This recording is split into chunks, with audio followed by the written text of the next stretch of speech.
अस्सलाम वालेकुम स्टूडेंट्स, उम्मीद आप लोग खैरियत से होंगे। आज का आपका टॉपिक है बैंक रिकॉन्सिलेशन स्टेटमेंट। आज देखते हैं जी बैंक रिकॉन्सिलेशन स्टेटमेंट क्या होती है। सबसे पहले आपको पता होना चाहिए कैश बुक के बारे में, ठीक है। कैश बुक क्या होती है कि एक बिजनेस, एक ऑर्गेनाइजेशन, एक कोई भी एक फर्म है तो वो अपनी कैश बुक मेंटेन करती है। जब भी कोई पेमेंट वो करती है तो उस कैश बुक में से लेस कर देती है, क्रेडिट कर देती है। जब भी कोई पेमेंट रिसीव करती है उस कैश बुक में क्या करती है, वो डेबिट कर देती है, ऐड कर देती है, ठीक है। तो ये बेसिकली होती है कैश बुक, जो उस फर्म का कैश बैलेंस बता रही होती है, ठीक है। लेट से एक महीना गुजरने के बाद हम देखते हैं कि कितने पैसे आए, कितने पैसे गए, और फिर हम बता देते हैं कि अभी कैश बुक हमें बता रही है कि हमारे बिजनेस में इतना कैश मौजूद है, इतना बैलेंस है, 20,000, 50,000, जैसे भी, ठीक है। ये तो होती है आपकी बेसिकली कैश बुक। अब देखते हैं पासबुक क्या होती है। देखें, अ, आपके बिजनेस का अगर बैंक में कोई अकाउंट मौजूद होता है, ठीक है, आपके बिजनेस का बैंक में कोई अगर अकाउंट मौजूद है तो बैंक जब भी आप बैंक में पैसे जमा करवाते हैं या बैंक से पैसे निकलवाते हैं तो बैंक आपके नाम से एक बुक बनाता है, ठीक है, जिसमें वो आपके नाम की सारी ट्रांजैक्शन करता है। जब आप पैसे जमा करवाते हैं तब भी, जब आप बैंक से पैसे निकलवाते हैं तब भी, बैंक जो है वो एक बुक में, खास बुक में आपकी सारी ट्रांजैक्शन रिकॉर्ड करता है। उस बुक को बेसिकली हम कहते हैं पासबुक, ठीक है। तो जो बुक आप मेंटेन कर रहे हैं उसे कैश बुक कहते हैं, जो आप या आपका अकाउंटेंट मेंटेन कर रहा है। जो बैंक में पर्सन आपके नाम से बुक मेंटेन कर रहा है उसे कहते हैं पासबुक, ठीक है। कैश बुक और पासबुक जो होती है वो दोनों अपोजिट होती हैं, ठीक है। कैश बुक आपके लिए क्या होती है, एसेट होती है। कैश आपका एसेट होता है तो कैश बुक एसेट के तौर पर यूज होती है। जब भी कैश आता है आप डेबिट करते हैं, ठीक है, कैश ऐड करने के लिए। जब भी कैश जाता है, कम होता है, तो आप कैश को क्रेडिट कर देते हैं। अगर हम देखें पासबुक के हवाले से तो बैंक जो होता है, अगर आप बैंक में पैसे जमा करवाते हैं तो वो पैसे बैंक के लिए एसेट नहीं होते, बल्कि बैंक के लिए लाइबिलिटी होती है। बैंक ने वो आपको वापस अदा करने होते हैं, ठीक है। तो जब भी आप बैंक में पैसा जमा करवाते हैं तो वो बैंक की लाइबिलिटी होती है, और जब बैंक की लाइबिलिटी बढ़ती है तो बैंक उसे क्रेडिट करता है, ठीक है। और जब आप बैंक से पैसे निकलवाते हैं, ठीक है, तो इसका मतलब है बैंक की लाइबिलिटी कम हो रही है, तो बैंक उन पैसों को वापस डेबिट कर देता है, ठीक है। तो ये जनरल कॉन्सेप्ट्स हैं फिलहाल, कि कैश बुक में हम किस तरह से डील करते हैं और पासबुक में एंट्री किस तरह से होती है, ठीक है जी। अब हम ये बात क्यों करें, हम क्यों डिस्कस कर रहे हैं कैश बुक को, पासबुक को, हम ये डिस्कस कर क्यों रहे हैं। देखिए, होता ऐसे है, लेट से आपके बिजनेस में कैश बुक बनाई जा रही है, उसके मुताबिक आप एक महीने के बाद देखते हैं, पता लगता है जी आपके बिजनेस में 35,000 रुपये कैश मौजूद है, ठीक है। लेकिन जब बैंक से एक बैंक स्टेटमेंट आती है, बैंक जो होता है वो हर महीने, हर हफ्ते, या 6 महीने बाद, या 1 साल बाद अपनी स्टेटमेंट भेजता है आपके पास। उसमें सारे पैसों का रिकॉर्ड होता है, कितने पैसे आपने बैंक में जमा करवाए, कितने पैसे आपने बैंक से निकलवाए। तो बैंक वो स्टेटमेंट भेजते हैं, ठीक है। अब वो स्टेटमेंट में लिखा हुआ है मिसाल के तौर पर कि आपका बैलेंस है जी 25,000 रुपये, जबकि आपके हिसाब से वहाँ 35,000 रुपये होने चाहिए। तो ये तो एक इशू क्रिएट हो गया, ये तो प्रॉब्लम क्रिएट हो गई, ठीक है, जो बिजनेस और बैंक के दरम्यान है। आपने कहा यार, हम मेरे हिसाब से तो 35,000 रुपये होने चाहिए, लेकिन बैंक जो स्टेटमेंट भेजता है उसमें लिखा होता है कि आपके 25,000 रुपये बैंक के पास मौजूद है, ठीक है। तो ऐसी कौन सी वजूहत हो सकती हैं कि हमारा ये बैलेंस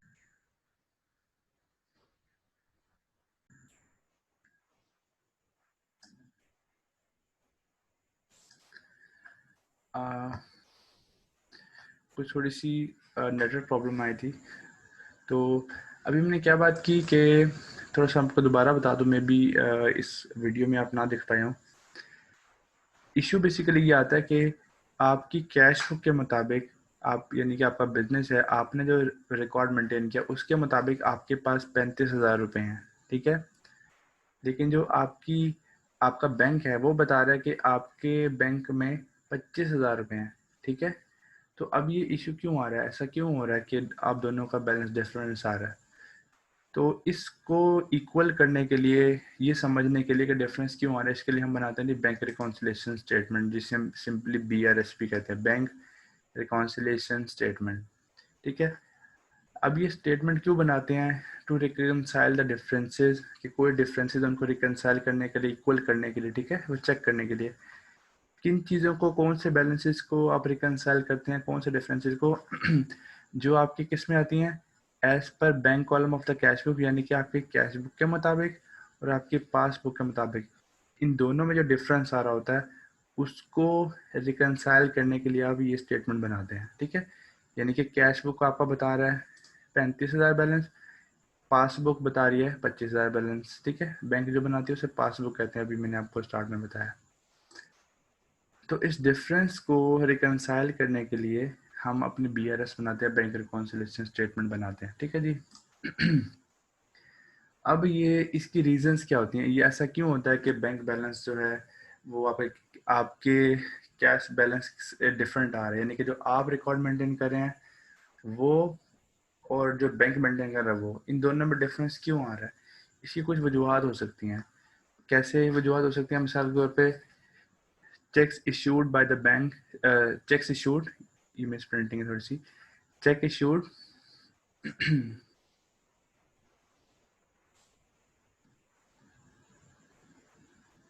तो check issued but not yet presented for the payment. इसका क्या मतलब है जी? कि आपके बिजनेस ने चेक इशू कर दिया, ठीक है, यानी कि अपने सप्लायर को चेक दे दिया कि ये लीजिए पेमेंट, ये चेक है 10,000 का और जाके मेरे बैंक से निकलवा लें। अब क्या होगा, जैसे ही आप चेक बनाकर उसको देंगे, आपका जो अकाउंटेंट बैठा होगा, आपका अकाउंटेंट कैश बुक में लिखेगा कि 10,000 रुपये वहाँ से क्रेडिट कर देगा, यानी कि 10,000 रुपये कम कर देगा। ठीक है, अब क्या होगा, आपके हिसाब से 50 में से 40,000 बैलेंस रह गया।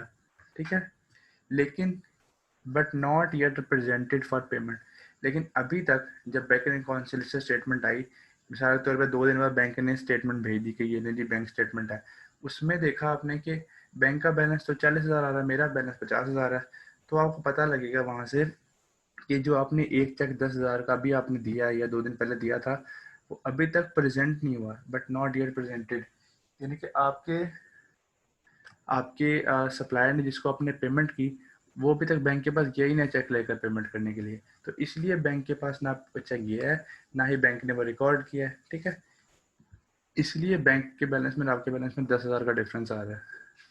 एक रीजन तो ये हो सकती है। अच्छा जी, then next, cheques paid into the bank but not yet collected, paid या डिपॉजिटेड। इसका मतलब है आपने बैंक में चेक जमा करवा दिया। इसका क्या मतलब हुआ, आपके कस्टमर ने आपको पेमेंट की, पेमेंट में कैश नहीं दिया, चेक दिया, उसने कहा ये लें चेक 10,000 का या लेट से 20,000 का चेक दिए लें, आपको दिया। आपने क्या किया, आप अपने बैंक में गए, आपने कहा ये चेक है, ठीक है, और ये मेरा कस्टमर का ने मुझे दिया है, आप इसके अकाउंट में से पैसे निकाल कर मेरे अकाउंट में डाल दें। ठीक है जी, जैसे ही आपने चेक बैंक में भेजा, आपने वो 20,000 रुपये क्या किए, आपने वो 20,000 रुपये अपने कैश बुक के हिसाब से जमा कर लिए। 50,000 था पहले बैलेंस, आपने 20,000 उसमें जमा कर लिए कि ये चेक मैंने बैंक में दे दिया, बैंक वाले खुद ही मेरे अकाउंट में डाल देंगे। आपने 20,000 रुपये जमा कर दिए, अब आपका बैलेंस आ रहा है 70,000। ठीक है, बैंक स्टेटमेंट आ गई नेक्स्ट डे, बैंक स्टेटमेंट में पता लगा जी कि बैंक का बैलेंस तो आ रहा है कितना जी, बैंक का बैलेंस तो 50,000 आ रहा है। आपने कहा यार बैंक वाले क्यों कह रहे हैं 50,000, मेरे हिसाब से तो 70,000 होने चाहिए। तो अब आपको पता लगेगा जो आपने चेक बैंक में जमा करवाया था, डिपॉजिट करवाया था कलेक्ट करने के लिए, पैसे लेने के लिए, वो बैंक ने अभी तक कलेक्ट नहीं किया, बैंक ने अभी तक आपके उस कस्टमर से पैसे नहीं रिसीव किए, इसलिए बैंक ने अभी तक लिखे नहीं है, तो इसीलिए बैंक का बैलेंस 20,000 रुपये कम आ रहा है। ठीक है, नेक्स्ट नेक्स्ट रीजन हो सकता है जी direct debits made by the bank on behalf of customer, कि बैंक ने डेबिट कर दिया आपका अकाउंट आपके बिहाफ पे। ठीक है, अब वो कौन सी वजूहत हो सकती हैं, लेट्स से कोई कलेक्शन चार्जेस, बैंक ने कलेक्शन चार्जेस आपके अकाउंट में से निकाल लिए, कोई इंसिडेंटल चार्जेस, कोई फौरी तौर पे कोई चार्जेस आ गए, बैंक ने आपके अकाउंट में से खुद ही पैसे निकाल लिए, या बैंक ने कोई इंटरेस्ट चार्ज कर लिया, आपने बैंक से कुछ लोन लिया हुआ है, ठीक है, बैंक ने उसका इंटरेस्ट चार्ज कर लिया, या unpaid cheques deducted by the banks, कुछ ऐसे चेक्स थे जो अनपेड थे, पहले से पड़े हुए थे, ठीक है, आपके अकाउंट में बैलेंस नहीं था, जैसे ही बैलेंस आया बैंक ने फौरी तौर पे उन पैसे निकाल के उन लोगों को दे दिया आपके अकाउंट में से, ठीक है।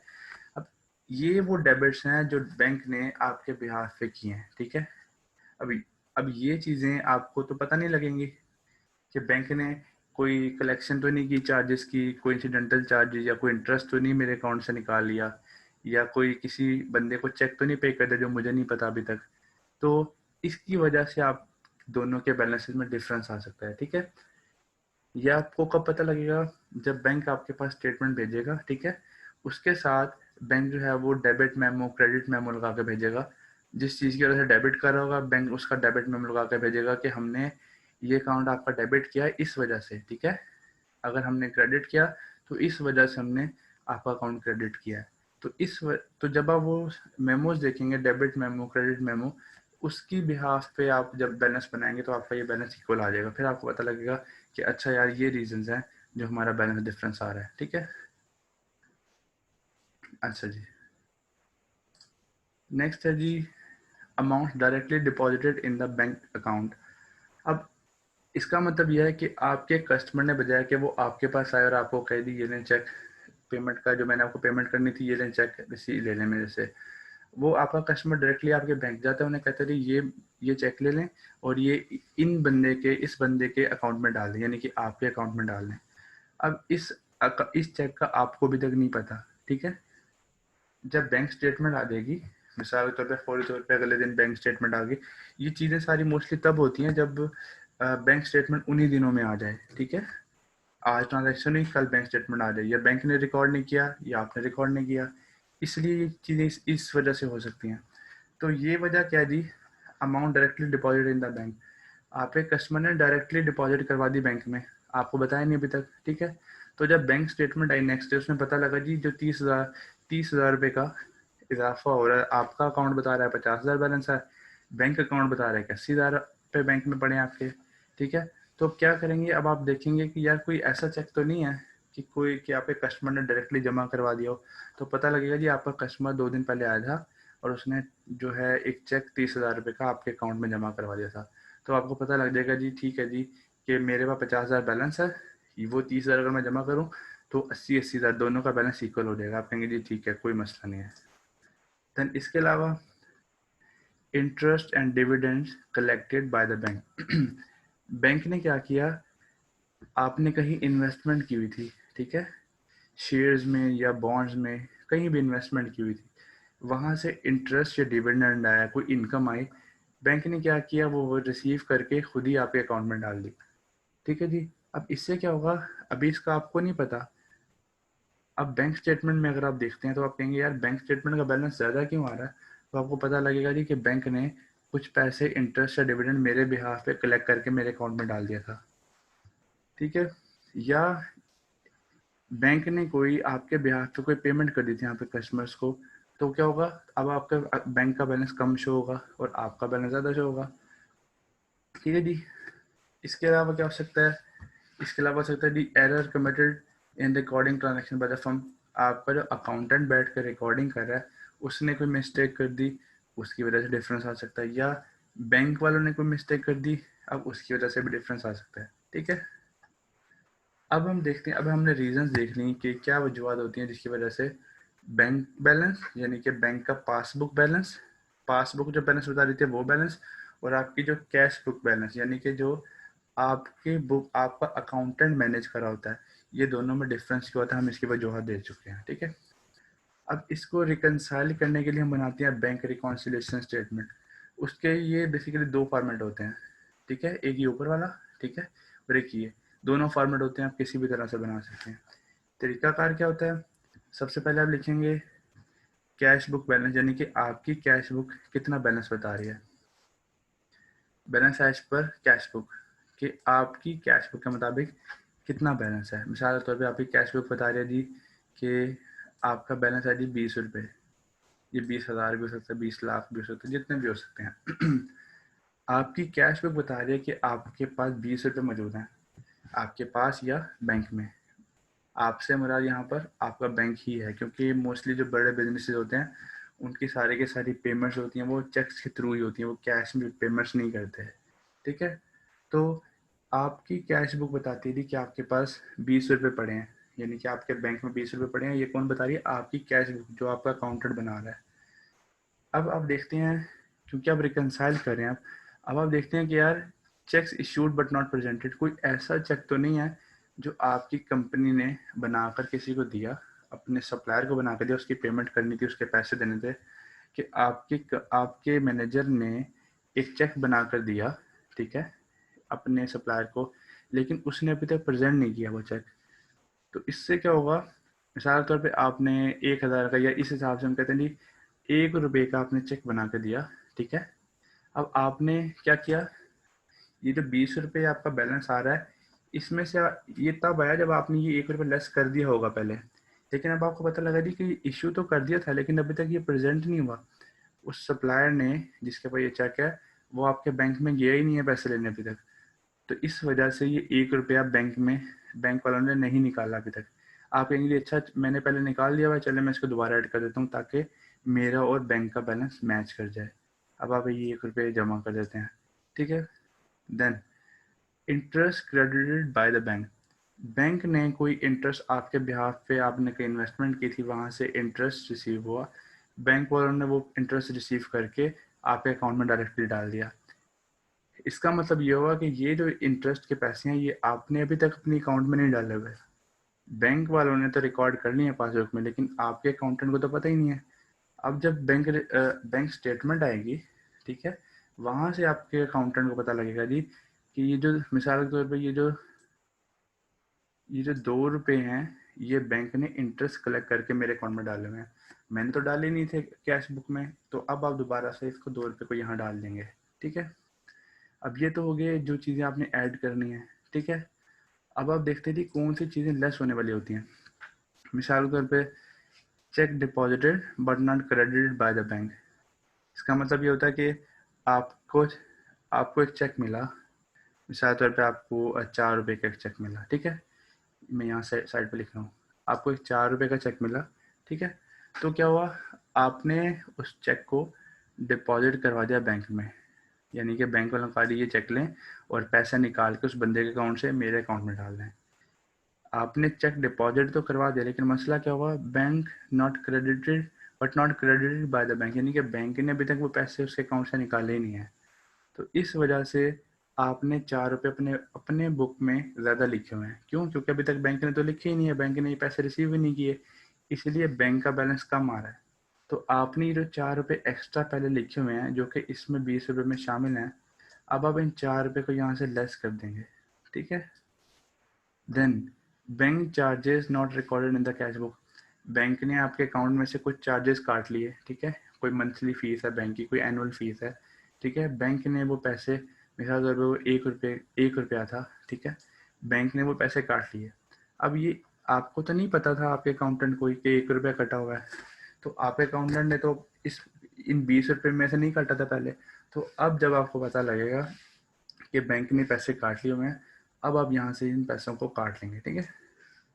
जब आप देख लेंगे कि सारी ऐड करने वाली चीज़ें भी हो गई हैं, लेस वाली भी हो गई हैं, अब आप बैलेंस बनाएंगे, ठीक है। 20, 21, 22, 23, 23 में से 5 जब आप लेस करेंगे तो ये आपका है 18, ठीक है जी।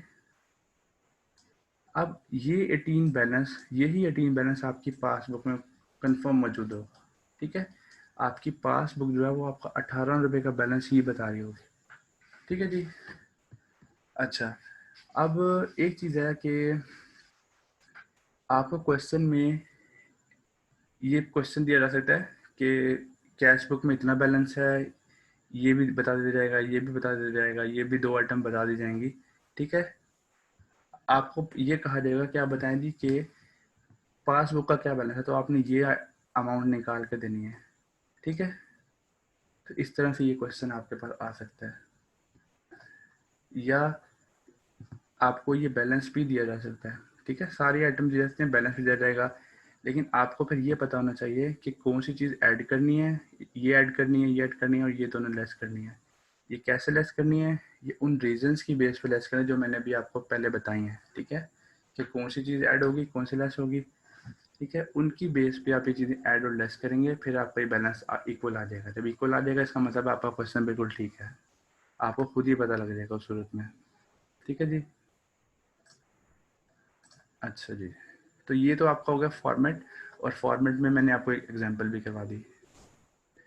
अब इस तरह से ये आपका क्वेश्चन आ सकता है, जैसे कि balance as per cash book में इतना बैलेंस है 50,000 का, cheque issued but not presented, cheque आपने तो इशू कर दिया, यानी कि आपने किसी को पेमेंट करनी थी, आपने से चेक बना कर दे दिया 6,000 का, लेकिन बट नॉट प्रेजेंटेड, उसने अभी तक बैंक में प्रेजेंट नहीं किया, वो बैंक में लेके नहीं गया पैसे निकालने के लिए, ठीक है, ये एक ट्रांजैक्शन है। Bank had already collected dividend of 8,000 and credited to bank account but was not entered in the cash book, bank ने डायरेक्टली कलेक्ट कर लिया डिविडेंड, आपके बिहाफ पे कलेक्ट किए, देखे ना यहाँ लिखा रहा है कि credited to bank account, bank जब क्रेडिट कर रहा है आपके अकाउंट में 8,000 रुपये, इसका मतलब है बैंक अपनी लाइबिलिटी बढ़ा रहा है, बैंक कहीं से आपके नाम के पैसे वसूल करके आपके अकाउंट में डाल रहा है। तो बैंक जब 8,000 रुपये या कोई भी चीज़ कलेक्ट करके आपके अकाउंट में डालेगा, ठीक है, तो वो बैंक की लाइबिलिटी होगी और वो डेबिट होगा, ठीक है जी। अब ये वजूहत हो सकती हैं। Then bank charges 400 were not entered in the cash book, bank ने 400 रुपये काट लिया आपके अकाउंट से, आपको तो पता ही नहीं है, इसलिए आपका बैलेंस 50,000 है, तब आपको ये 400 रुपये क्या करने पड़ेंगे, लेस करने पड़ेंगे। Then a cheque for 6,000 was deposited but not collect by the bank, आपने बैंक में 6,000 का चेक जमा करवाया कि ये ले जी चेक, इस बंदे के अकाउंट फलां बंदे के अकाउंट से 6,000 रुपये निकाल के मेरे अकाउंट में डाल दें, ठीक है, और आपने 6,000 रुपये पहले ही 50,000 में जमा कर दिए, यानी कि 50,000 में 6,000 रुपये जमा किए हुए हैं ऑलरेडी, इसलिए ये 50,000 बने हैं। लेकिन जब आपको पता लगा कि ये अभी तक कलेक्ट ही नहीं हुए, अभी तक बैंक वाले ने उसके अकाउंट से निकाल के आपके अकाउंट में डाले ही नहीं है, तो अब आपको क्या करना पड़ेगा, अब आपको ये 6,000 या 50,000 में से लेस करने पड़ेंगे, ठीक है। अब जब आपका बैलेंस आएगा वो आपका बैलेंस पासबुक से मैच कर रहा होगा। चलिए एक एग्जांपल करते हैं छोटी सी। Balance as per cash book बता रहा है कि आपका बैलेंस है जी 54,000 रुपये, ठीक है, ये आपने लिख दिया जी, balance as per cash book कितना, 54,000 रुपये, ठीक है, 54,000 प्लस में लिख दिया आपने। Then ₹100 bank incidental charges debited to Anil and company account which is not recorded in the cash book, bank ने 100 रुपये काट लिया आपके अकाउंट से, ठीक है, लेकिन आपने अभी तक कैश बुक में रिकॉर्ड नहीं किए हुए, ठीक है जी। तो अगर आपने कैश बुक में रिकॉर्ड नहीं किए हुए, इसका मतलब है आपके कैश बुक का बैलेंस ज़्यादा शो हो रहा होगा, ठीक है। अब आपको वो 100 रुपये कम करने पड़ेंगे कैश इस बुक में से, ठीक है जी। तो अब आप क्या करेंगे, इसको -100 में डाल देंगे, ठीक है। देन अच्छा, यहाँ पर इस एग्जांपल में सीक्वेंस तो डिफरेंट है, मैं आपको यहाँ से स्टेप बाय स्टेप बता रहा हूँ ट्रांजेक्शन वाइज, ठीक है। देन थर्ड पे क्या होगा, cheque for 5,400 is deposited in the bank but not yet collected by the bank, आपने बैंक में पैसे जब 5400 का चेक जमा करवा दिया कि जी अली के अकाउंट से निकाल के मेरे अकाउंट में डालने 5400 रुपये, ठीक है, लेकिन अभी तक बैंक ने ये पैसे नहीं डाले आपके अकाउंट में, तब आपको क्या करना पड़ेगा, अब आपको ये 5400 रुपये अपनी कैश बुक के हिसाब से लेस करने पड़ेंगे। अब आप ये 5400 आपने यहाँ लेस कर दी 5400 भी, ठीक है। Then a cheque for 20,000 is issued by Anil and company, ठीक है, आपकी कंपनी ने या अनिल एंड कंपनी जो भी आई है, इसकी कंपनी ने 20,000 का चेक इशू किया, नॉट प्रेजेंटेड फॉर पेमेंट, ठीक है, लेकिन जिस बंदे को चेक दिया था उसने अभी तक बैंक में जाके आपके अकाउंट से पैसे नहीं निकलवाए। अगर उसने पैसे ये नहीं निकलवाए, लेकिन आप तो ये रिकॉर्ड कर चुके हैं, जब आपने ये 20,000 का चेक इशू किया था, आपने उसी टाइम अपनी कैश बुक में से 20,000 लेस कर दिए थे, तो क्योंकि बैंक ने रिकॉर्ड नहीं किया तो आपको 20,000 रुपये क्या करने पड़ेंगे, वापस ऐड करने पड़ेंगे। अब आपको 20,000 ऐड कर दिए, प्लस वाली आइटम्स इकट्ठी कर लेंगे 74,000, ठीक है। देन इनमें 74,000 में से 5,400 लेस करेंगे और 100 लेस करेंगे, तो ये जो आपका बैलेंस आएगा बेसिकली 6,8,500, ये आपका कहलाएगा पासबुक का बैलेंस, ठीक है, यानी कि जो बैंक स्टेटमेंट आती है, बैंक स्टेटमेंट आपका पासबुक का बैलेंस बता रही होती है। तो ये आपका पासबुक का बैलेंस आपका इक्वल आ जाएगा। ठीक है, ये क्वेश्चन ऐसे होगा मिसाल के तौर पे आपके पास बैंक स्टेटमेंट है, उसमें लिखा हुआ जी आपके पास बैंक अकाउंट में 68,500 रुपीज़ अवेलेबल है। ठीक है, जब आप अपनी कैश बुक देखते हैं उसमें पता लगता है कि जी मेरे पास तो 54,000, आप कहते हैं कि यार डिफरेंस क्यों आ रहा है।